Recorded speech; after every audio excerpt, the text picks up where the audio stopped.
Hello friends, welcome to Excel class number 5. We will understand few arithmetic operations in this section with the help of this worksheet. So we need to calculate the amount. We have the quantity and rate of the items.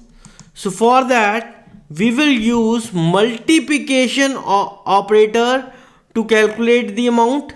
Equal to B5 multiply by C5. So we have used two cell addresses, that is B5 and C5, and we are copying this formula from top to bottom, and row references will increment when we will copy the formula from top to bottom, and we need that scenario only. For example, let's press Ctrl Enter to stay in the same cell and copy this formula from top to bottom. Let's fetch the price of amount of apples.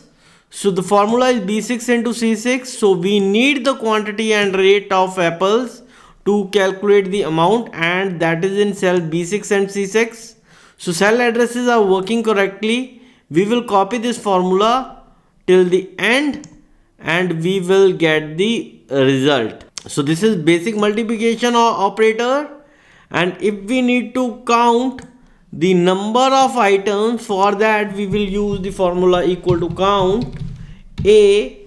To count the number of cells that has text in it, we use the function count A, bracket start, and we will take these items from A5 to A10, bracket close, control enter. We get the 6 items. So we have 6 items, and if we need to calculate the number of products sold, so we will use equal to sum, bracket start, and take the quantity from B5 to B10, bracket close, control enter.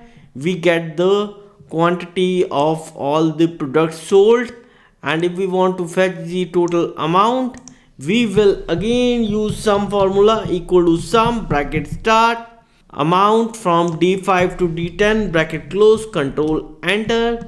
We get the total of amounts. That's it. Thank you.